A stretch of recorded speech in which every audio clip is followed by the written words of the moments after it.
Olá, amigos. Estamos aqui para continuar os nossos vídeos sobre o PJE Calc e hoje nós vamos iniciar um cálculo trabalhista bem simples para que a gente possa melhor compreender o funcionamento do sistema. Hoje nós vamos fazer uma simulação de um cálculo de FGTS, exclusivamente de FGTS. Para quê? Para que a gente possa compreender melhor como funciona a questão da base salarial e o cadastramento também dos parâmetros da verba de uma forma geral. Eu preferi trabalhar assim para evitar que a gente cadastre várias verbas e a gente acabe não compreendendo bem. Então vamos calcular de uma forma bem inicial, bem simples, um cálculo de FGTS. Então eu vou fazer uma simulação aqui. Eu estou aqui na tela inicial do sistema. Essa sim é a primeira tela quando você se logar no sistema com seu certificado digital. Eu vou clicar aqui em criar novo cálculo, certo? E eu vou colocar aqui um número de um processo. Ver se eu me lembro aqui do número de um processo. Vou botar aqui o nome de um reclamante, fulano de tal, e o nome de um reclamado.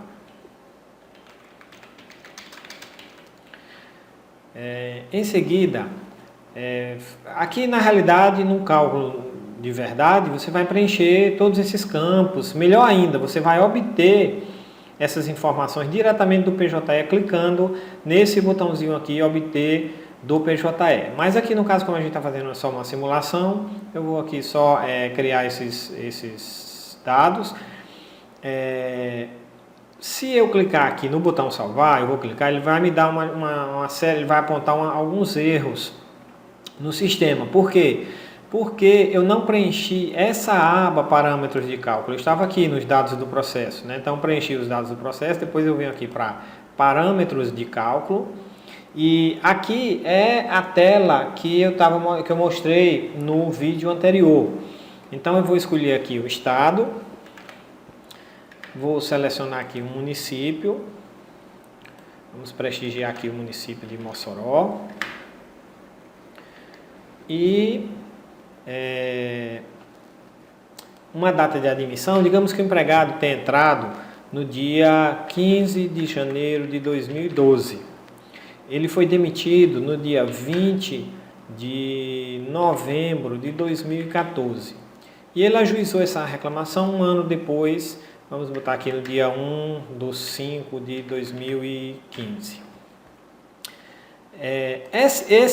Essa parte aqui, data inicial e data final, eu não vou preencher. Por quê?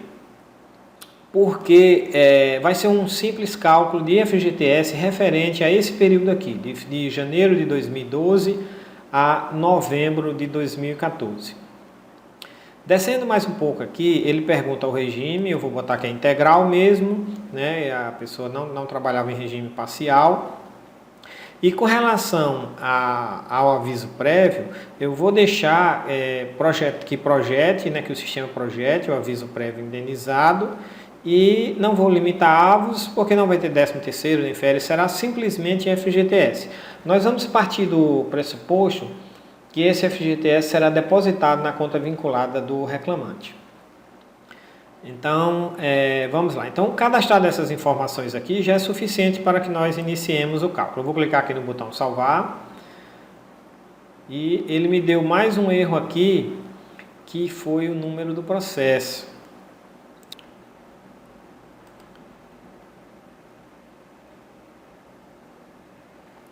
Pronto, eu mudei aqui o número do processo, informei o número do processo, eu salvei.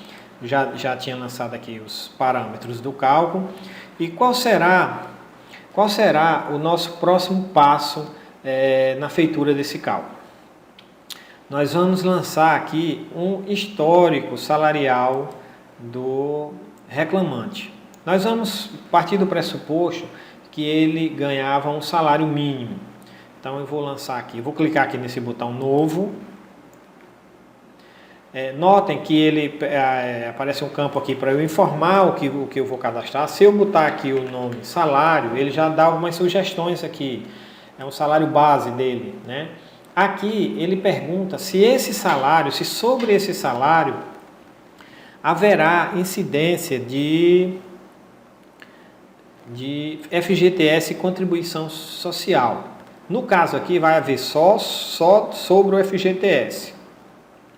Ele pergunta se eu quero proporcionalizar o FGTS, né, aos dias efetivamente trabalhados, né? Então eu vou colocar aqui sim, que ele deve proporcionalizar. Notem que ele já preenche aqui, né, por padrão todo o período que eu digitei lá naquela tela de parâmetros do cálculo, né? Notem que todas as informações vêm de lá, uma boa parte das informações vem de lá. E ele pergunta se o tipo de valor que eu vou lançar é um valor informado, ou seja, eu vou informar ou é para o próprio sistema calcular. Se eu marcar informado, eu tenho que digitar aqui o valor. Se eu botar aqui, por exemplo, R$800, ele vai considerar 800 para todo o período, R$800 para todo o período, mas não é isso que eu quero calcular sobre o salário mínimo. Então eu vou clicar aqui no botão calculado, né? Ele pergunta a quantidade dessa base salarial e aqui a base de referência. Então eu quero calcular sobre um salário mínimo, certo? Então ele vai fazer vai lançar o salário mínimo durante toda a base, todo o período trabalhado. Eu vou clicar aqui nesse botãozinho para gerar as ocorrências e ele vai trazer aqui para mim, ó, todo o salário mínimo durante todo o período. Aqui eu tenho a opção também de marcar o FGTS recolhido.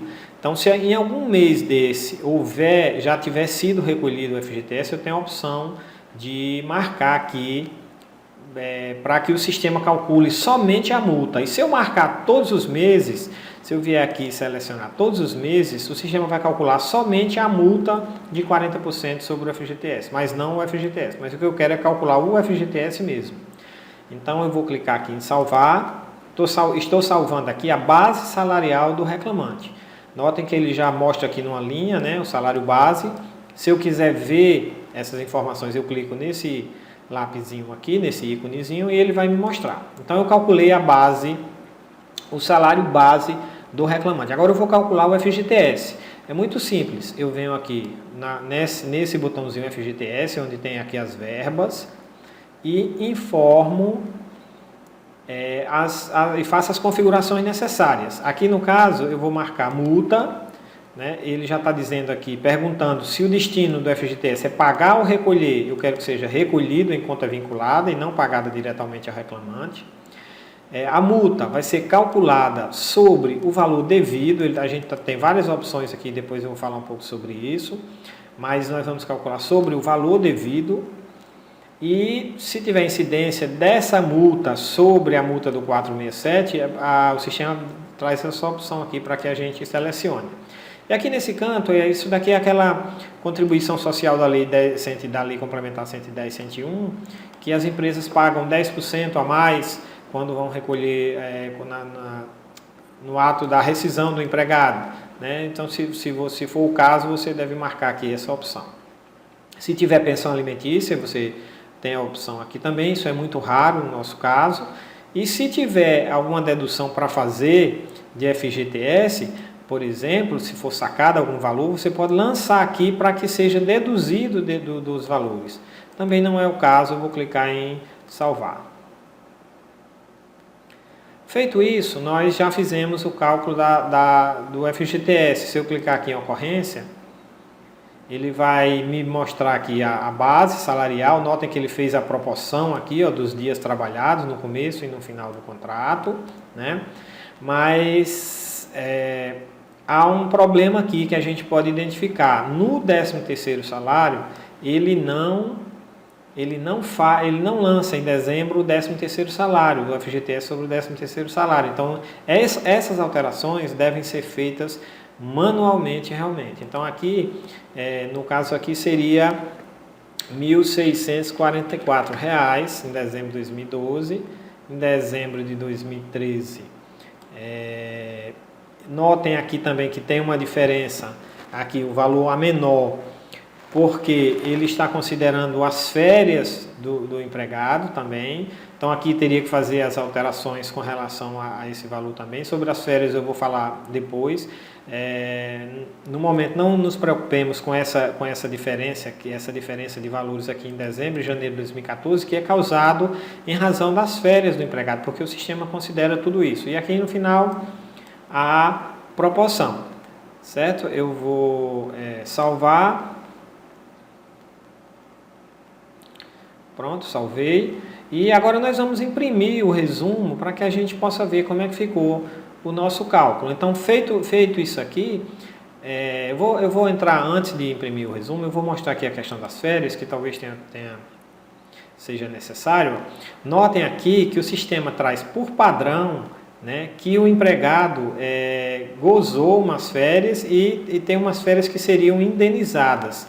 Então, qualquer cálculo que eu vá fazer aqui, por exemplo, de umas horas extras de alguma coisa, essas férias indenizadas vão ser consideradas para efeito do cálculo. Bem como as gozadas, ele vai considerar que o empregado gozou férias nesse período. Então, se ele estava de férias nesse período aqui, ele algumas verbas vão ter influência sobre isso. E notem que é exatamente o período lá que está constando lá no FGTS, ó, de dezembro de 2013, né, de 16 de dezembro de 2013 a 14 de 1 de 2014. Se eu marcar aqui que essas férias elas serão indenizadas, né? Indenizadas, note que ele desmarca aqui nas duas férias, se eu salvar, se eu voltar lá no FGTS, na tela do FGTS, entrar aqui nas ocorrências, tá?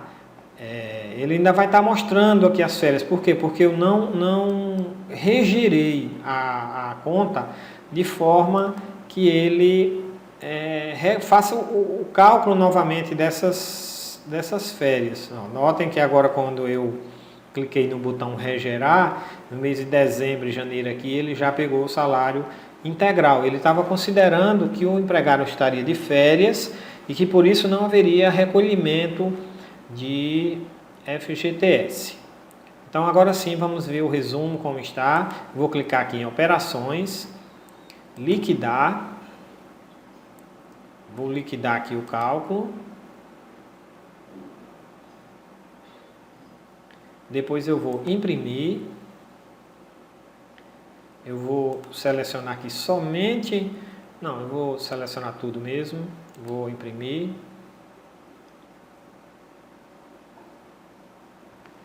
E o sistema retorna nesse momento um resumo em PDF, que eu vou abrir aqui na tela agora. Pronto, em que ele traz um resumo do cálculo, as verbas que foram calculadas, nota, só o FGTS e a multa de 40%, e depois ele vai trazendo detalhadamente cada parte do cálculo. Primeiro o histórico salarial, depois as faltas e férias, notem que ele relaciona aqui porque eu marquei para que se fosse exibido tudo, e os depósitos demonstrativos de FGTS mês a mês, conforme o cálculo, né?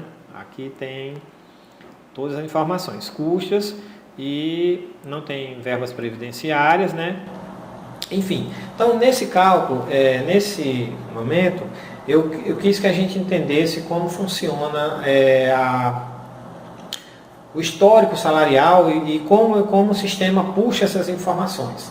Então, no próximo vídeo a gente vai tecer mais comentários sobre outras verbas. Até daqui a pouco.